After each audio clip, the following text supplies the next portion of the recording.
welcome back, everybody, to this week's episode of the DCL Duo Podcast, brought to you by My Path Unwinding Travel. And Sam, I'm going to jump right into a listener review from TMF Presley, who writes, "Love DCL Duo.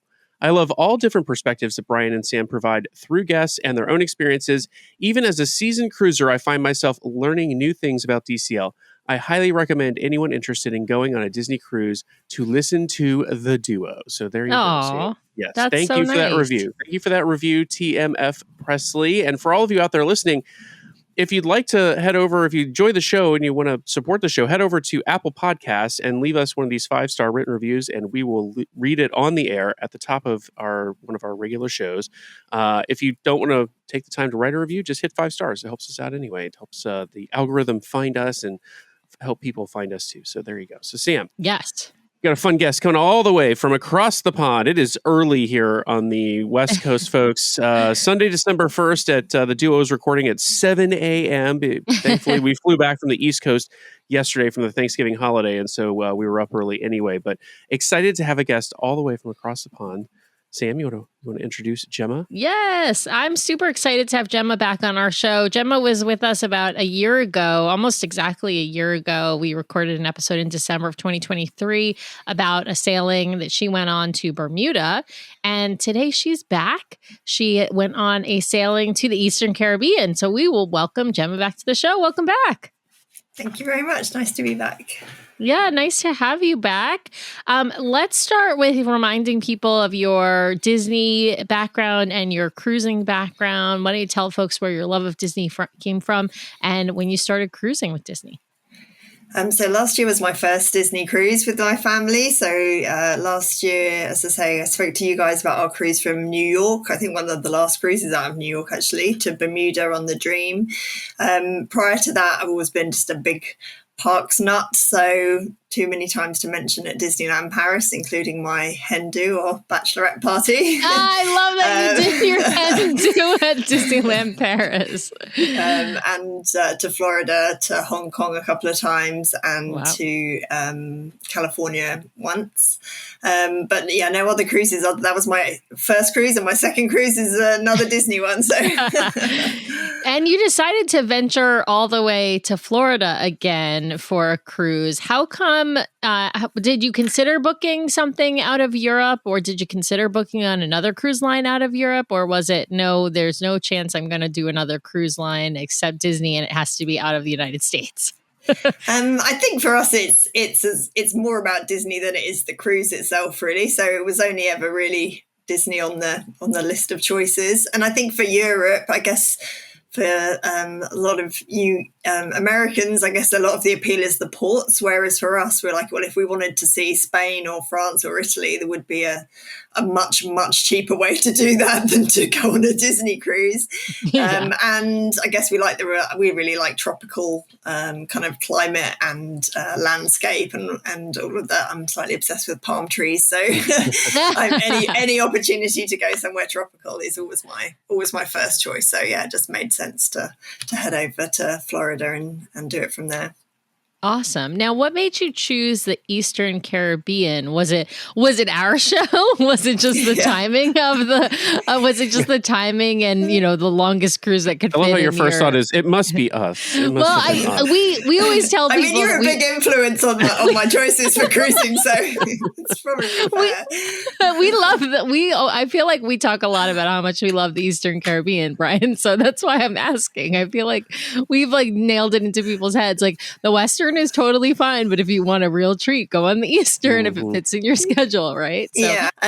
Yeah. So I guess we always figure a longer cruise is better. The Bermuda one was a 6-night. We didn't really want to do any shorter than that, just with the length of the flight we were coming over for. And my parents actually came on this cruise as well. So it was our 3 kids, my husband and I, and both my parents.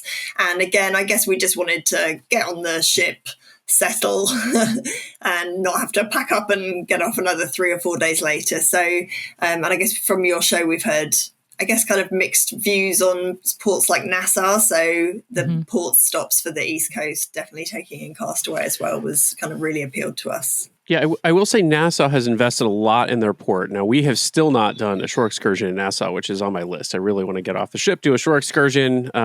We just always stay on the ship because the immediate port area we've gotten off several times and wandered around. And while they've invested heavily in the port itself, the main area outside the port has not changed dramatically. So, yeah, Nassau is kind of a hit or miss for some people. I'm curious. The other part is Nassau is a stop on the shorter cruises, so I never want to get off because I want to spend the time on the ship. That's the other part. Like to your point, Gemma, you said the reason you didn't sail in Europe is because it's about Disney and it's about the ship for you, right? Well, on any shorter cruise, I feel like it's more about Disney and the ship than it is about the ports. And so if you're only on a 3 or 4 night cruise and your 2 stops are Castaway and Nassau, like, yeah, of course you're going to get off at Castaway if, assuming you dock.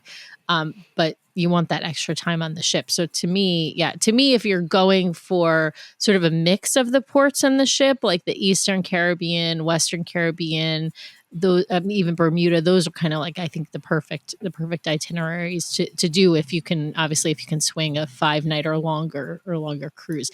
I'm curious about your folks that came, the grandparents coming on the cruise.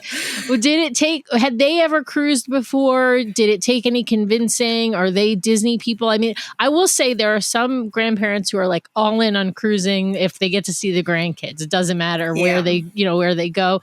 But I find that grandparents who are not into cruising can sometimes be hesitant.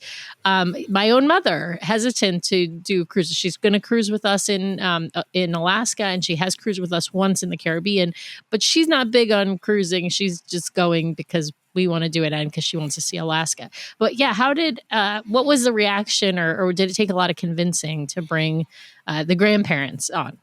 So no, didn't take very much convincing at all.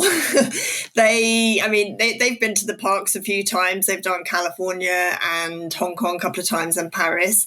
My mum in particular really likes is quite into the Disney side of things as well.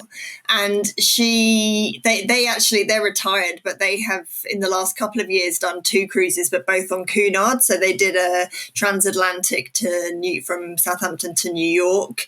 And then they have just got back from the Norwegian Fjords cruise as well with Cunard. Wow. So they'd done a couple of cruises themselves. I did kind of not warn them, but I guess manage their expectations that a Disney cruise would probably be slightly different. Like my dad was checking whether he would be allowed to dinner if he didn't have a dinner jacket, and I was like, I think you'll be fine. I think you'll be fine in main dining with I may not allow you to dinner if you don't have a Mickey t-shirt on, but other than that, I love that they sailed on Cunard, because that's, when you think about like UK luxury, like that's what we think about, and like we've always said, like someday when we're retired, we would love to sail on Cunard. We think we're too young for it at this point, but I think that would be a wonderful luxury line to sail on. So it was quite different. But to be fair, though, actually they were super impressed with Disney, with the food and the ship, and so no, they didn't take much convincing. And just in general, my parents are pretty up for everything, and particularly since they retired, my mum said, if you ever ask us if we want to do anything, the answer is always going to be yes from now on. And I'm like, okay, perfect. I love that. That's so awesome. I think Disney is also like such a great line for multi-generational cruising. I think to your point, what you said about your folks being impressed with the food and the service, like it's not Cunard, so it's not wearing, a tuxedo or dinner jacket to dinner, but it is a higher level of service and a higher level in sort of the luxury space, different from some of the other American cruise lines in particular, and some of the European cruise lines in particular. So that's super fun. Well, let's talk about the planning aspect. Did you book this all yourself? Did you work with a travel agent? Do you have any sort of difficulty in the booking process doing it from over in the UK? I'm imagining it's this fairly similar to how we book it. Yeah, I think it's pretty much the same. So no, all really straightforward. Because we had a few nights in Orlando beforehand, I actually booked the flight separate to the hotel and then separate again from the cruise. So the cruise was just an online booking, and I'd kind of looked at availability for a room for our family and for my parents to make sure that we both wanted a balcony, just to check, because it was we booked maybe like 9 or 10 months out, and there were not that many rooms showing as available. So we just wanted to make sure, and then we're kind of on the phone and pressing the button at the same time so that we didn't end up with them on the ship and us not having a room, and them on the Disney cruise without the grandkids. Probably wouldn't have gone down well. Yeah. So you booked directly in the UK. Is it like what? Is that hard? Is it easy? Like, yeah, I mean, I don't know if the experience differs substantially from what we have here in the US. It was just on the Disney cruise, like the UK Disney cruise website. So it's super easy. It's just look at the rooms available and whatever category of room that you want. And it was really straightforward. Okay. Do they list the prices in pounds or do they list the prices in dollars? That's what I'm wondering. They list them in pounds. Okay. Yeah. So if you book a Disney cruise on the website, that's all done in pounds and the balance is paid in pounds. If you book a Disney holiday so we're going in next year to Disney World, and we've booked that through Disney because my husband gets a discount as a firefighter, and that is all a US booking, and then you're effectively exposed to the exchange rate for the balance you have to pay off in that scenario. But if you book online, it's all in pounds and you're guaranteed the price in pounds. That's nice. Yeah, that's super helpful. Well, you guys were silver Castaway Club status, although your parents were obviously no Castaway Club status, their first time sailing with Disney. Was there any difficulty in pre-booking activities, or were there things you wanted to book that you had difficulty booking for either you all or for your parents? I'm imagining you probably took the lead, since as having one cruise under your belt, you're a pro, you know what you're doing, about the online booking window. That's one thing that is, I think, a little bit difficult for first-time cruisers if they're not, paying attention, joining Facebook groups, listening to our show, or checking out other resources. But yeah, what were you looking to book, and were you able to pre-book things like, I don't know, drink tastings, Apollo brunch, anything like that?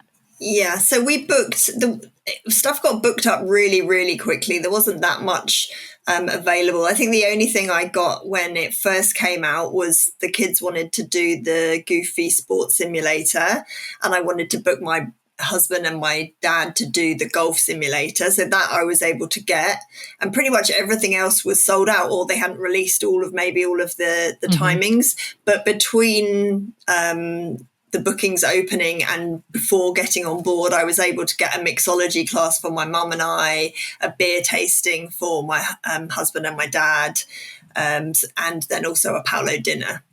Nice. For my husband and I, yeah. Yeah. Well, this is a perfect lesson in watch the website or the app, right? Because oftentimes for the, silver and gold and no Castaway Club status, right? A lot of things will be sold out. Maybe almost everything is booked up, but people tend to book a lot of those platinum cruisers and pearl cruisers will book things, will book a ton of stuff right when they can and then drop things later. And same with the concierge sailors, right? So things do become available later. And so if you watch, you can always get lucky. Well, let's talk about the travel plan. You said you came over to Orlando. You flew over a few days before. How many days did you have in Orlando before your sailing? So we had 4 nights. We stayed at a resort called The Grove, which was just west of Orlando, which was fantastic, actually. It was like a apartment hotel type place. So we had like a full kitchen, could sort ourselves breakfast. And then it had a pretty huge water park there, which is included in the hotel. So for us, it was perfect because whilst the kids got over jet lag, they could nap if they needed to nap or just lie by the pool or enjoy the water park. And then we'd use the transportation to get to Disney Springs or to some of the parks just to have a look around and go shopping and eat at Disney before heading back. So yeah, it was a pretty chilled kind of 4 days before we headed over to Port Canaveral. Awesome. And I know you did a little bit of hotel touring, which I wanted to bring that up because I mentioned to you before the show when we were talking, Gemma, that I did that when I was like 16 to go see all the different resorts. But, the park tickets are super expensive. But sometimes you want some of that Disney magic, and sometimes going around to kind of look at the different hotels and their theming and check out their shops and maybe even their restaurants. I think that's always a nice way to kind of see some of the Disney property, even if you're not going to the parks. I would just want to ask, what was your favorite of the hotels that you happened to go by? I think probably the Polynesian we really liked, and that was a really great one to walk around. Had different kind of merch in the shops, and the kids got a free lei when we walked in, so they were super happy. And then also the Grand Floridian, although as we came in, we saw like the wedding chapel and the wedding car at the entrance. And then I said to my husband, "Oh, we should renew our vows here." And then he looked a little pale, and we had to leave. So I don't blame him. The cost of a Disney wedding is incredible. Like I would love to like do like a vow renewal or, at Disney, but oh my God, it's like cost prohibitive. I think he felt the same way. So yeah, but we just, because effectively we could get a free shuttle bus from the Grove it only went to the parks, and we only wanted to go to Disney Springs. So effectively then we used like the monorail or the buses to go via a hotel to then get to Disney Springs. Just to save a bit of money and, say to the kids, right, let's see how much of an adventure we can make this to get 3 hours later when we turned up in Disney Springs. I was like, we've done it. We got there. Oh, I love that. Well, what was your, what transportation did you take to get to Port Canaveral then? Did the Grove Hotel have transportation, or did you book private transportation? We just booked an Uber and went, and we was actually way cheaper than trying to get any of the shuttle buses, because my parents actually flew in just the day before and then went straight to Port Canaveral and stayed near the port. So they didn't have the 4 days in Orlando beforehand. So there was 5 of us, and for the price of 5 seats on a shuttle bus, it was quite a lot cheaper to just get an Uber. So we just Ubered it over and went straight to my parents' hotel, hang out there for a couple of hours, and then went over to the port when our port arrival time kind of kicked in. Perfect. Super smart. Did they have a lot of jet lag? I mean, there is, like a 5-6 hour time difference. And so coming over the day before. They're pretty seasoned travelers. They were pretty good, I think. Yeah, and they were not too bad. I think they were okay. Nice. All right. So you're in Cocoa Beach area. You get another Uber, I assume, to the port. How did the check-in process go at the port? Any hiccups there, or was it smooth sailing? No, all really smooth. We actually had a port arrival time that was either 15 or 30 minutes earlier than my parents had managed to get. So because we couldn't all fit in one Uber anyway, we headed to the port and got through all of the passport control and just waited in the waiting area at the top of the escalators for my parents to get through so that we could get on the ship together. But because we had just slightly different port arrival times, but really smooth, no hassle. And as soon as we got to the waiting hall, it was kind of 10, 15 minutes. My parents were there and we were through onto the ship. Love that. Well, what did your parents think about the boarding? You of course go across the gang. Well, you go through the big Mickey ears, you go across the gangway, and you're in the atrium of the beautiful Disney Fantasy. To me, that's one of my favorite. It might be my favorite atrium, actually, although the Grand Hall on the Wish is pretty grand, and we'll see the treasure soon enough. But I love the Disney Fantasy, and I love the decor of the Disney Fantasy and the atrium. What did they think? I mean, having had obviously been on some fancy Cunard ships. Yeah. No, I think they were really impressed. They thought it was, I think the decor they really liked, because I think when they did their transatlantic, that was on the Queen Mary, I think, which is the original kind of ocean liner, I think the only remaining ocean liner. And they really liked the decor of that. And then actually the one they did to the Norwegian Fjords was the Queen Anne, which is Cunard's newest ship. And they thought they were less enamored with the decor of that it didn't feel as classic. And actually they were really impressed with the Fantasy, that it did really feel classic and classy and really nicely done. So we ended up actually in 2 slightly different queues to actually get into for them to announce our group. So we went through, they announced us, and then I mean we're quite generally a reserved kind of British family. You don't like anyone looking at us. And so when my parents walked through and they announced my parents, we were like cheering just to embarrass them and filming them. And they were like, oh God, this is terrible. I love that. But once they got over that, they were fine. Love it. I love it. It's such an like American thing to like we love the idea of being announced. And, Yeah. like, we're so less not keen. We're less keen, I would say. But I kind of love that they still. Well, I love that they do it for everyone. I love that you get embarrassed by it. Yeah, there's no opt-out queue. They would have been in the opt-out queue. They're like, no, what's your name? And my dad just gives them his name, not knowing what they're going to do with that information. Right. It just cracks me up. Well, what did you guys decide to do first? Did you want to sort of take them around the ship, or did you head to lunch right away? I mean, obviously it's your second time on a Disney cruise. You were all on the Dream previously, if I'm remembering correctly. Yeah. So you know the ship layout, because the Dream and the Fantasy are really, it's not quite identical, but almost identical. Really, the only difference in the layout is in the adult only sort of bar space. And it's still in the same area of the ship. There's just obviously sort of split up a little bit differently. But yeah, what did you decide to do first? Did you want to give them like a tour of the ship, or were you all keen to go get some food? I think always food with us. So we tried to do a sit down lunch, but they would actually close that for the day because they were full, they'd said. So we went up to Cabanas and got food and just sat on the deck and had lunch there. And then after that, we kind of registered the kids for the kids club. Our bags took quite a while to get to our room, actually. So we had done the deck party before any of that arrived, and then they arrived just before dinner. So then we were able to get ready for dinner. But it was pretty quiet the kind of first afternoon. My daughter is hugely into the door decorating and fish extenders. And she had made decorations for our door and my parents' door. So she wanted to get that all set up for everyone. Oh, I love that. Oh, that's amazing.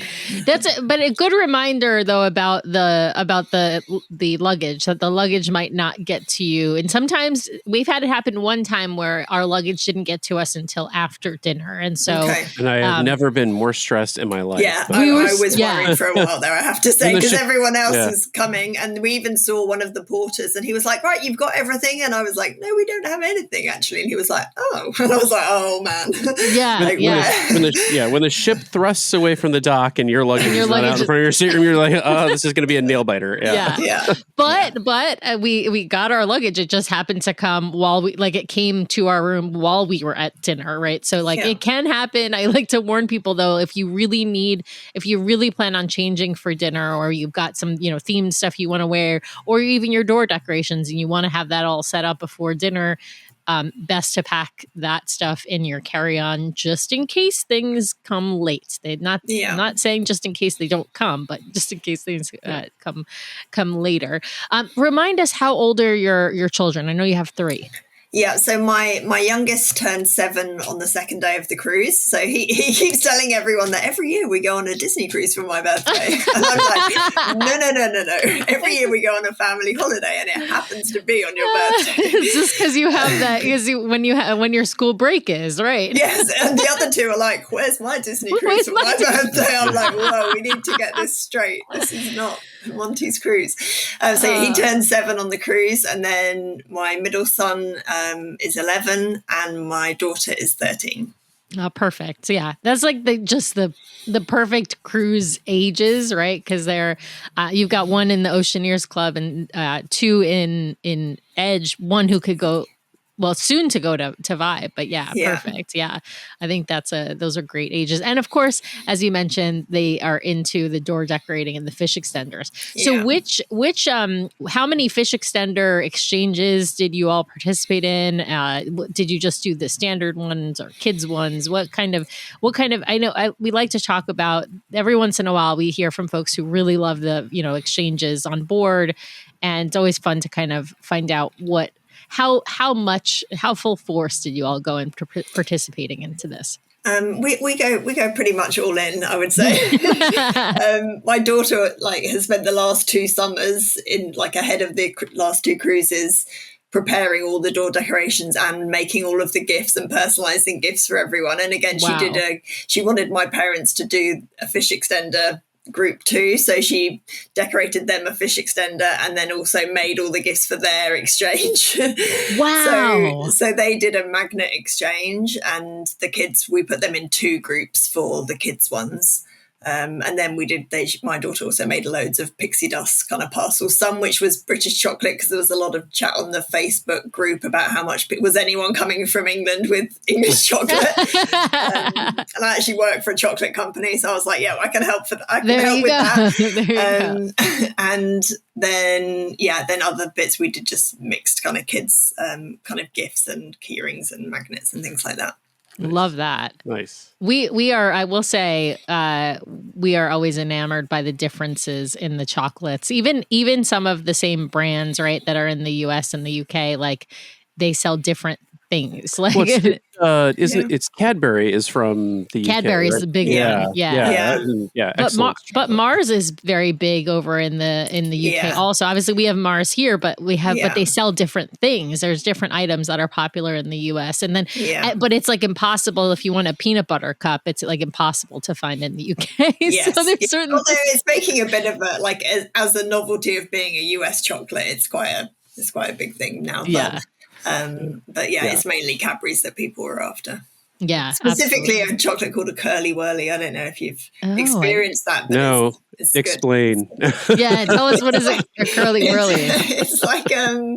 It's like a toffee that's kind of, I don't know how they make it. They must like drizzle it on a mat so it's got loads of holes in it, and then they dip it in chocolate. So it's like really chewy toffee covered in Cadbury's chocolate. You had Brian at toffee. Yeah, had me at toffie. Brian is very, very. I love English British toffee. Okay. Yeah. Okay. In fact, our you guys don't have Trader Joe's, but you probably have seen Trader Joe's. And it's Trader Joe's is kind of an American novelty, right? But they have fantastic English toffee at Trader Joe's, and whenever we're there, Brian buys a tin of English. In fact, toffee. if you would prefer to not leave us a 5-star review, you can just send me toffee, and I will eat it on the air at the top of each episode. Right, yeah, there you go. Yeah, exactly. I love that. Yeah. Well, let's talk about the ports on this cruise. So 7-night Eastern Caribbean. Did you obviously you said Castaway? Did you go? Was it Tortola and St. Thomas as your other ports? Yeah. Okay. Great. Yeah. So sort of the standard Eastern itinerary. Sometimes they do, every once in a while they'll do St. Martin and occasionally San Juan, depending upon the itinerary. But tell us, did you plan excursions at those ports? If so, what did you do? If not, what did you do? Yeah, curious to know.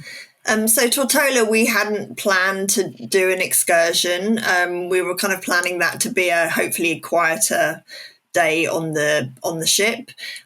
We did get off and have a quick walk around, but it was really, really hot that day, like oppressively humid. So we went for a walk. We went around some of the shops and had a walk around the port, but the kids were really like, I just want to go to the pool. So maybe an hour and a half, like we had a coconut when we were off the ship, and then we headed back to the ship and went to the pool.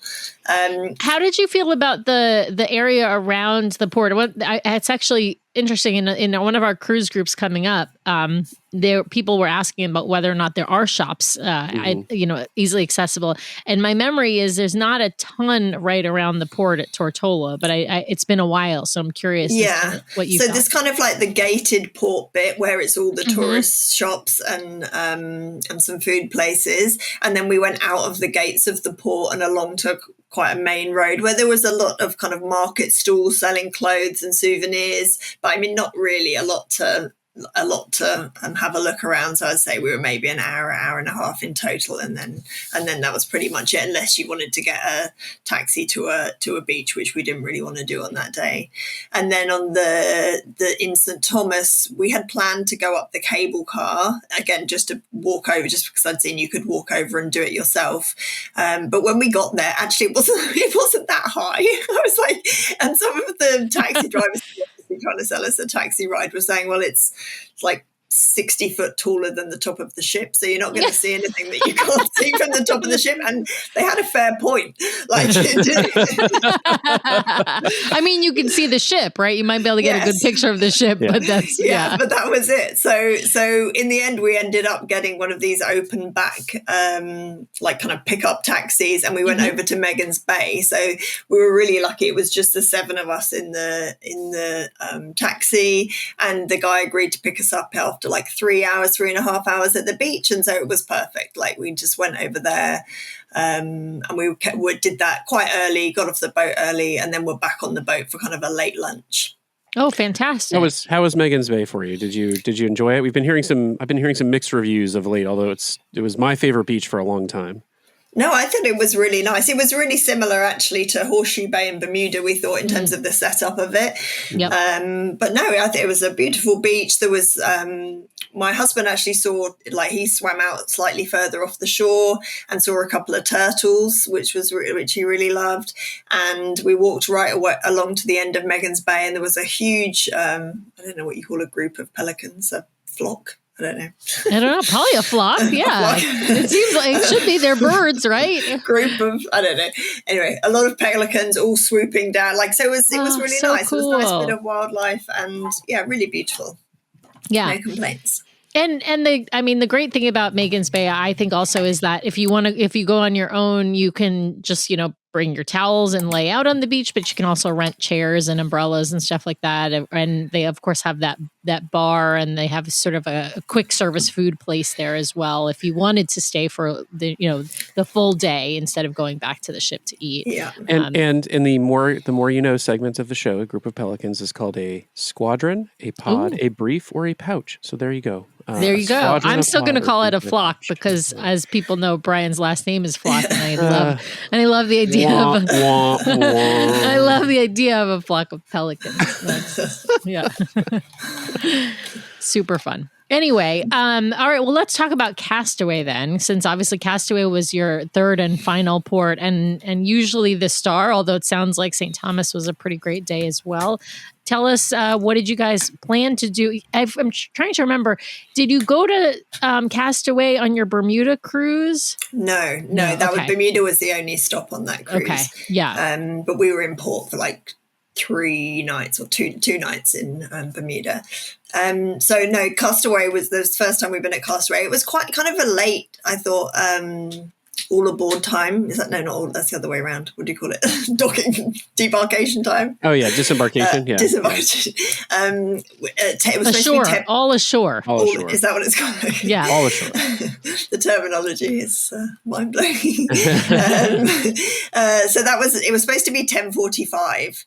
And actually, we got off slightly earlier. It was about 10:15 when we got off, but we just had such a great day. So we had been hoping to do the 5K. We had, the family of 5 of us had been training before we went away to try and do it. But again, it was so hot. Actually, my youngest son and my husband ran it all. With a few water stops, so and the rest of us walked it the entire thing because it was just we were just not cut out for running in. I think it was like 29 degrees. Like we'd been training over here when it was 8 degrees, so a whole different ball game. So we got off. We straight away kind of went to the furthest family beach. Left our stuff there and did the 5K, got our medals, which everyone was super excited about, and then got straight into the water at that second beach and did Pelican Plunge. Nice. I love that. Listen, for the 5K, you went in October, and it can still be really, really, really hot in the Bahamas. People and the Caribbean in general, people don't realize it's oppressively, it can be oppressively hot. And then with the humidity, then the heat index is off the charts, right? So if you're planning on doing the 5K, and like you said, you had trained for it, running it might not be, or running the whole thing might not be the best idea, and super important to hydrate, because it's really rough. Speaking of October, I'm curious, Gemma, did hurricane season enter your mind at all as you booked this sailing? This year was particularly a difficult one. So yeah. So I guess we were aware of it.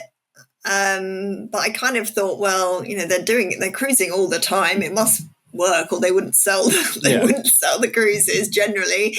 But then there was that big hurricane, like 10 days before maybe we were due to fly out, when MCO shut, and there was Helene and then Milton. Right? Milton was after. right before we were due to go. So I had a slightly I ended up following all these random meteorologists on Instagram with all these like hourly updates about when the port was open and the airport was open.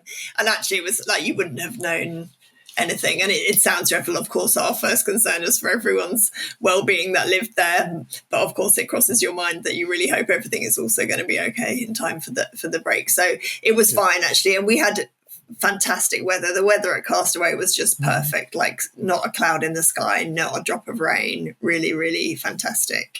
Love that. Did you purchase travel insurance? That's actually, I think this is the thing that makes me think of travel insurance. I think in general, travel insurance is a good idea. We don't purchase it through Disney. We purchase it through a third party. But however you plan on doing it, I think it's always a good idea, especially in hurricane season, to have some kind of travel insurance, just in case. And I want to put a call out as we mentioned this, because I think every time we mention travel insurance on the show, without fail, I get at least 2 or 3 people reaching out going, "You should do a show on travel insurance." And it's tricky for us to do that because unless you're an insurance broker, you really can't be seen as like advertising travel insurance, or there's lines you don't want to cross. So if you are out there and you sell travel insurance, or you're an expert in travel insurance and you feel like you can talk about this with some knowledge, would love to have you on to help educate our listeners over the ins and outs of travel insurance. The other thing we also like to tell people is that travel insurance policies, even with the same company, can vary from state to state within the United States, right? So like, we don't want to be giving advice on travel insurance, that we have and that our policy exists in Washington, but of course it would be very different if you're in New York or wherever, or if you're in the UK, right? So like it's, we don't like so to, I mean, it's not really an option to not have insurance for to travel overseas to the US, because if you needed any medical assistance, you'd obviously be bankrupted, I think. And I don't even think about that, but you're so right, because you guys have nationalized health insurance. You don't have private health insurance like we do. So you have to be insured to travel anyway. But also, interestingly, when we were on our last cruise in Bermuda, and we had cruise insurance for that, the itinerary changed by 1 day because they left a day early, and actually we got not a inconsiderable payout from, although it made really no difference to us whatsoever, we still made the claim that the itinerary had been changed, and because the payout was for 5 passengers, actually it was a fair chunk of our cruise price refunded because of the change in itinerary. So no, we definitely had insurance, and I've had to make claims previously when actually in Florida a few years back, I had all of my luggage stolen out of my hire car. So I am, oh my goodness. Always, the second I book it, I have travel insurance on it. Yeah. Oh my goodness, that's crazy. And because we get this question a ton, I'm just going to say we get an annual insurance policy through Allianz. That's who we use. As not an endorsement of Allianz, it's just who we use. They have the coverage that we tend to like and want. But that's who we use. And we have we do an annual policy. That's what I said. We have annual insurance, annual travel insurance. Yeah. That way we cover more than one particular trip. Just like what you would do, Gemma. It's just for us, it just makes more sense to do it that way, because considering how much we travel. Well, so Castaway, what did the kids think? What did your folks think of Castaway? Did they enjoy it? Did everyone like Pelican Plunge? No, we absolutely loved it. Like, we had such a great day. We had lunch, and then after that we went to do the snorkeling, and we thought we would give it a go and do a couple of the buoys or buoys and see the different statues. But I think we were probably 2 hours in the water. We pretty much hit every statue that was sunken there. Wow. And my 7-year-old, after 2 hours in the water, was just so tired. But oh my God. Kept on going, and my parents did the whole thing as well. So yeah, we spent absolutely ages doing that. The kids really loved doing that. And we saw a ray really close in actually there as well. Oh, that's awesome. As we came out of there. And then we hit up the gift shop. We have to get a magnet from everywhere we go. So we had to get a Castaway Cay magnet. Yeah.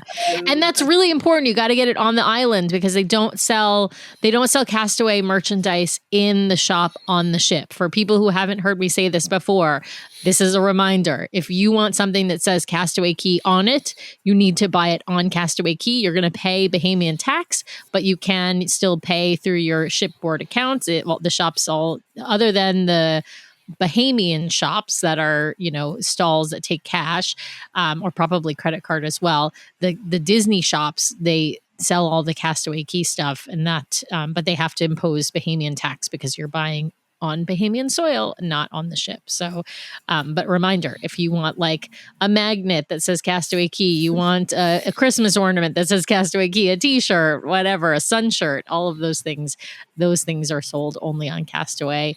You can't buy them on the ships. Well, let's talk about some of your onboard stuff. Gemma, I'm curious with planning, did you guys decide to do early? We're not going to talk dining until a little later, but did you guys decide to do early dining or late dining with that time change? I'm curious. So in the end, we went for early. We had to go on the standby list for that, but we did get that before we got on board. My daughter had said this time she wanted to do late because she hated that every time we were at the pool deck, we were like, no, we have to get out and get ready for dinner. And she wanted that when it wasn't busy. But in the end, actually, I think it was way better that we had early because the kids were we had such busy days that the younger two would have just been absolutely wiped out. They're kind of 9:30, 10 o'clock bed, and anything past that, they are really struggling with. So yeah, I think it was definitely better that we were early. Yeah. And I imagine you're coming from further east. So with the time change, it seems like late. Like 1 a.m. or something. Yeah. Exactly. Well, let's talk about some of your onboard experiences. What were some of the favorites that you all got to do as a family? Things that your parents were into, things that the kids were into. Yeah. What were some of the highlights? So we did a couple of animation classes, which everyone really liked doing together. We did a few trivias. We did not win again, but again, same as on our first cruise, someone very kindly gave the kids their medals. Again, oh my goodness! I remember you telling us about that and how lovely that was. Oh, and you had kept coming in like second place on several ones, and the people who kept beating you eventually gave your kids their medal. We had pretty much the same scenario this time. Plus, my elder two children are quite introverted. My youngest is all about like jazz hands, and he is straight at the front of everything. So when it was his birthday, I mean, he told everyone he walked past it was his birthday, and so as soon as we came second in that quiz, he was like, yeah, but it's my birthday. And then these poor people probably thought they had to give the medals to the small child whose birthday they were going to ruin if he didn't get a medal. So, did he wear a birthday pin or a birthday shirt? Oh, he had the t-shirt, the pin, he had everything. There was no excuse. And I am your youngest child. Let me just put that out there. I want to wear, like, Ryan one year got me the birthday package and had this huge birthday tie, and we were on a cruise. It was like a couple weeks before my birthday, and I walked around. I mean, Nathan and Brian wanted me to wear it, and I was like, I'm game to wear it. And literally everywhere I went, people wished me happy birthday, and I loved it. Yeah, no, he absolutely loved it. I think we counted like 6 or 7 times he got people to sing full happy birthday to him. Sometimes just random cast members in corridors, like trying to do housekeeping and maintenance, and they would start singing to him. And then actually we think it was the lady. It was a lady and her daughter who gave the kids their medals on that day. And then we saw them at numerous other things. And every time they'd say, oh, we've got a duck for you, or come by our room, we've left something on our door for you. And then on the last or the second to last day, we got back to our room, and in my daughter's fish extender was one of every character medal except for Chip and Dale. And I think it didn't have a note on it, but I think it must have been from them. And so now we have the whole set apart from Chip and Dale, because I think they were fantastic at trivia. I think her daughter had worked on Disney cruising previously, knew all the answers, must have won every trivia she went to, and then gave a full set bar one to my kids. So that was really lovely. That's so nice. I love, this is the magic of Disney cruising. Like I love that like other cruisers help make magic for kids, right? Like, I mean, cast does too. So this is no knock on the cast. In fact, the cast is, incredible. But I also love that fellow cruisers like to do things like this and make somebody else's day. Oh, yeah. And we'd actually met a lady on the Facebook group who said, I signed up too late for fish extenders, or I joined the cruise too late to join the fish extender groups, but it's my daughter's birthday. Has anyone else got a kid with their birthday on the cruise? And actually it was the 2 days after my son's birthday, and they were both turning 7. So we did a little gift exchange with them. And every time we went to the pool, we'd see this family, and my son and her daughter just played like in the pool for hours. Like they just like loved it. So that was really sweet as well. Oh, that's perfect. That's another good tip. If you join the Facebook group late and the fish extender exchanges are already closed, there is no reason why you cannot organize your own, I'll call it a direct exchange, right? You just find somebody else through the Facebook group and say, hey, I'd love to do, I missed fish extenders. I'd love to do a direct exchange with 1 or 2 other families. Is anybody interested? And generally speaking, your admins have no problem with doing that. I say generally speaking, because I know when we admin groups, I have no problem with somebody doing that. And most other admins, I think, are fine with that as well. It's just, I don't want to organize more after we've already closed the fish extenders because it's a lot of work. So those last minute exchanges are even more work because people have been preparing gifts for, often like your daughter for months, maybe even a year, right? Because they sort of have pre-planned that they're going to do this on their next cruise. Well, let's talk adult-only experiences. You all did some mixology. You also did Apollo dinner.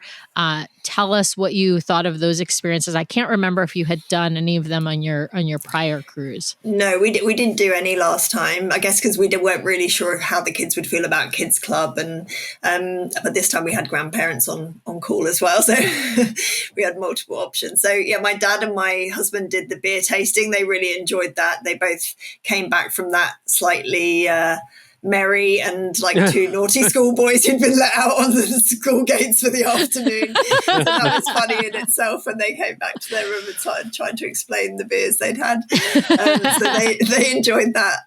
My mum and I went and did the mixology, but that day was actually really rough at sea, like the roughest we've seen on our 2 cruises for sure. And so being up at the Meridian, it was, when we first sat down, I thought, I'm not sure I'm going to be able to drink anything. Like I was feeling not the best. Well, you're at the very back of the ship. So you actually have like the most move. I mean, you're higher up, not the bottom, but still that's a lot of movement in the back of the ship. It really was. And I'm not particularly sensitive to it. I was fine on the New York one, even though my son was quite poorly. But that, I thought, oh, goodness, I'm not sure how this is going to go. But we kind of, after we'd had a couple, we kind of relaxed into it a bit. But that was really fun. And then Paolo dinner. So that evening, we kind of passed the kids off to the grandparents and they took them to early dining. And then I think our Paolo dinner was maybe 8:00.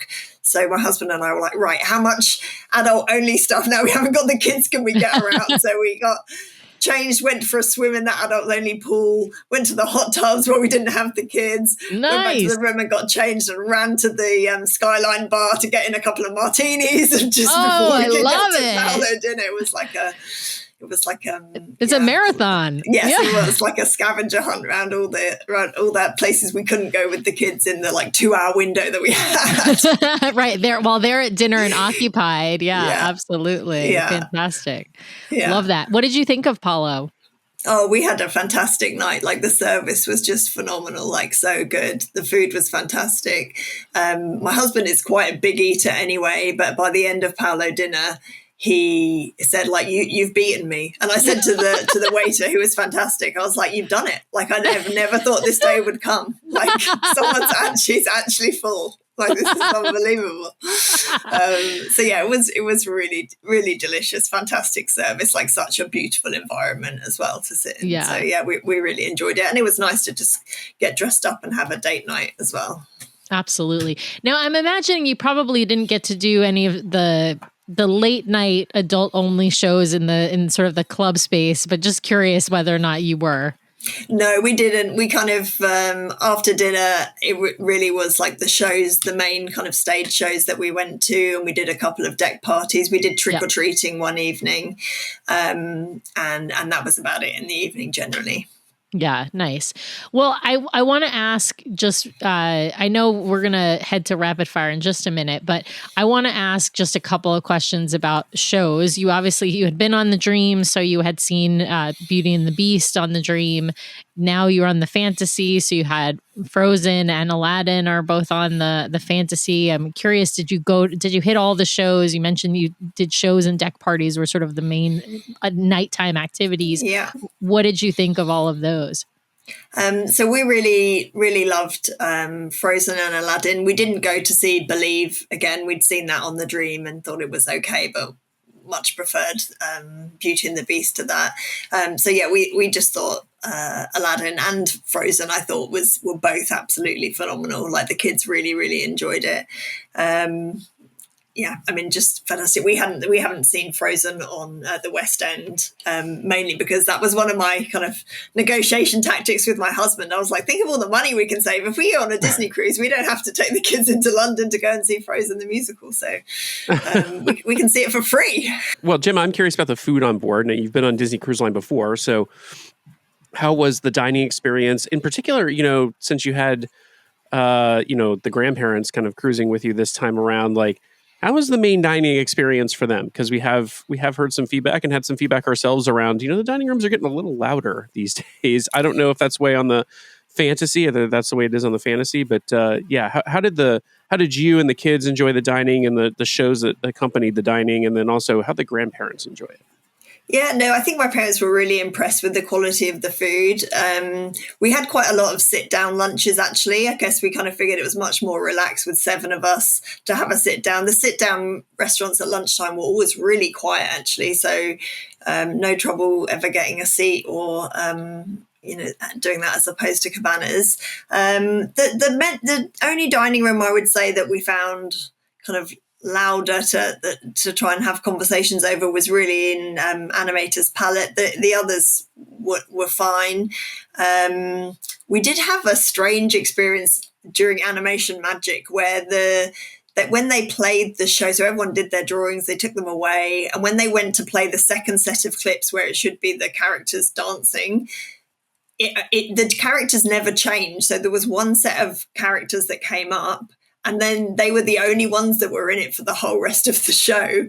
And there was something very strange that night in the restaurant. So the servers that we'd had across everyone had been super, cheerful, chatty, couldn't do enough for you. And that night, everyone seemed really tense and stressed, and I don't know if it was because of the show or if something had happened and that's why the show didn't work. Yeah. But they effectively then had to redo the whole show again, but they couldn't just play the animation bit, they had to go all the way back from the beginning. Oh god. And so I think that maybe that was what made them stressed, because then they had to get through it all again, because then they had late dining coming in. So I don't know, it was very strange. So we had to sit through the whole thing again, and I'd kind of bigged it up so much to my parents of, you're going to think this is amazing, this is so much fun, and then they were like, our character didn't come on, so we sat through the whole thing again. But a lot of people had left by that point. Actually, they didn't stay to watch it, so it was slightly unusual that evening, but overall in the dining, the food was fantastic. I think the food was actually probably slightly better than on the Dream that we'd had,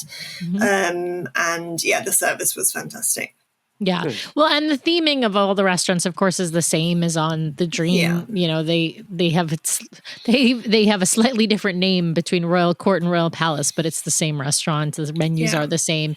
You got one extra menu because obviously you were on a 6-night versus a 7-night. So you probably had the pirate night menu for the first time. Yeah.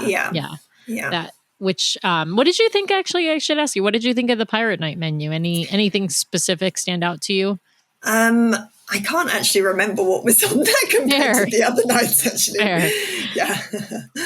Yeah. No worries. It's for most, it's not a particularly memorable menu, but there are some people out there, Sam, who the Pirate Night menu is their favorite. Sure. It's not our favorite, but sure. it is some It's not, people's I don't favorite. think, well, there's nothing bad about it. It just doesn't wow me. Yeah. Well, we also haven't had it in a little while. It has been a remember? little while. And they've changed it since we last had it, I believe. So no, we had it since the change. We've had it since the change, but only like once or twice. I remember it since the change, but okay. I think we need to give it another go, one of these cruises. But, you know, with Palo, it's hard to not go to Palo. So, yeah. Absolutely. Yes. Well, Sam, anything else you want to ask about before we move over to rapid fire? I'll just ask the catch-all. Gemma, is there anything, before we subject you to the rapid fire, is there anything we've missed, anything unusual, good, bad, or otherwise that we just haven't asked you about, or a topic we haven't really hit on? I don't think so. I guess the only other thing that I wasn't aware of was, so we booked the Goofy sports simulator and the golf simulator. Oh, yeah. And the way that we booked that on the app, it was showing like you had to book for each individual person, like a half-hour slot.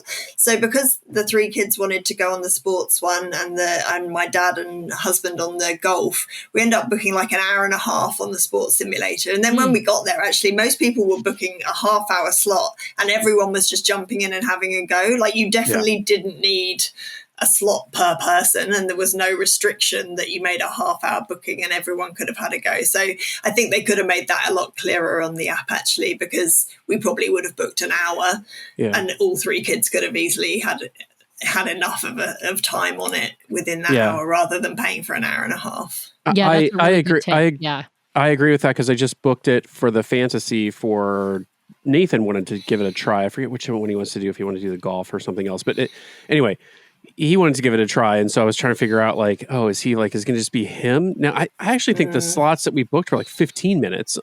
Fantasy. Really? I'll have to go back and check. But yeah, it was very confusing what to book. I ended up just booking for him. And I figured, they'll probably let me take a whack or two. Yeah, it was most people were booking 1 slot for the family. And then we ended up with like an hour and a half in there, which was probably a little excessive.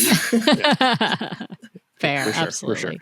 Well, good tip. Well, Gemma, I think we've reached that time in the show where I need to hand you back over to Sam for some arbitrary questions, some arbitrary rules, and a dash of judgment of the round we know as a rapid fire. So, Sam, take it away. All right. Thanks, Brian. Well, Gemma, we did a rapid fire round, so I'm not going to go through your Disney favorites because I know we did that last time, but I am going to do some cruise favorites because now you have, more to compare with, obviously, between the dream and the fantasy. So we're going to start with what is now your favorite show on Disney Cruise Line, meaning main stage show at the Walt Disney Theater. I think you're going to be disappointed in me, so I have to look away when I say this one. I'm going to say Frozen.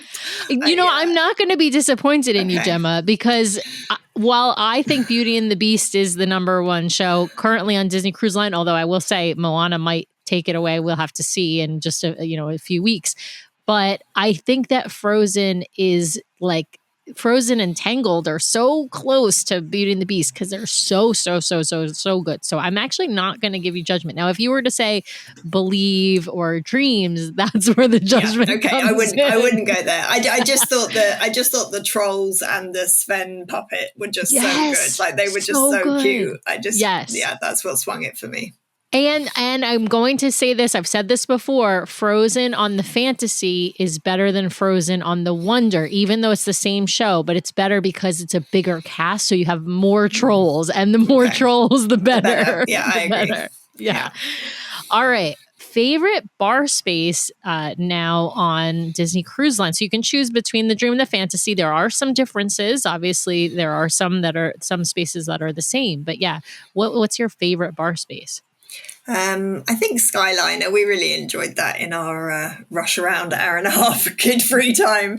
We thought that was really cool. Like the bar staff were really fantastic, and there were really good drinks and a really interesting environment to sit in.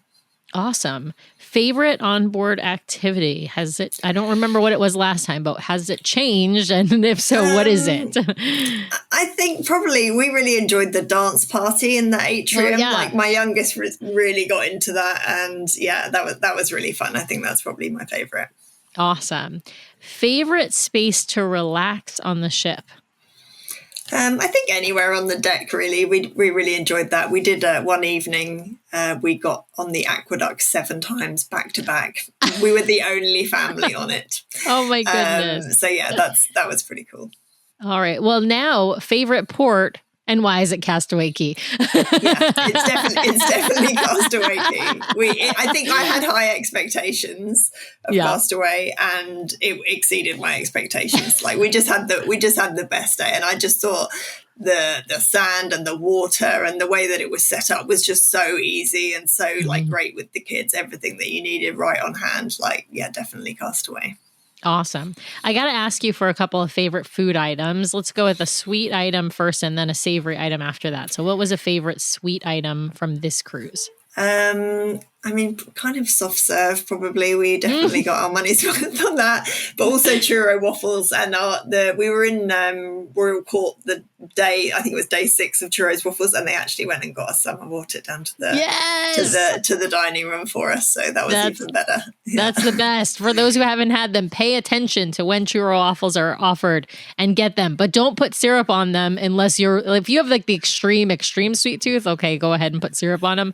But Brian has a really sweet tooth, and he does not he tried them with syrup and was like, oh my God, too much sugar. And his teeth fell out. Yeah. Yes, his teeth fell out. Yeah. No, I'm happy to say he still has all his teeth. Favorite savory item on Disney Cruise Line from this cruise?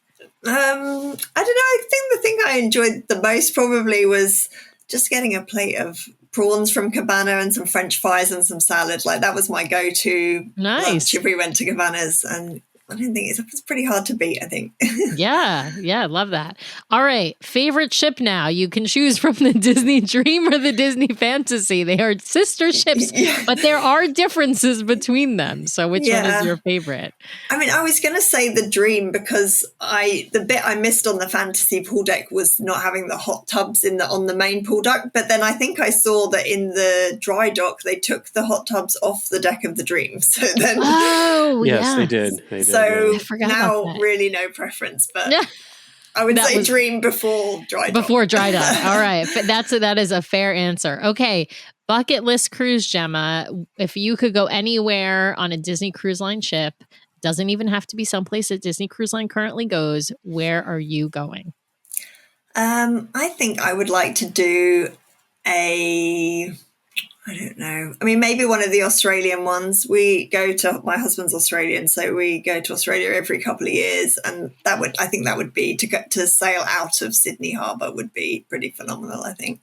Yes. And people love sailing under the bridge there too. And we keep hearing that might be the reason why one of the other ships can't go there is because they need to be, because they need to be short enough to fit under the bridge. And not that they could go a different way apparently, or dock in a different place, but it's like an iconic sailing to do and see the Opera House and all of that. Yeah. So fantastic.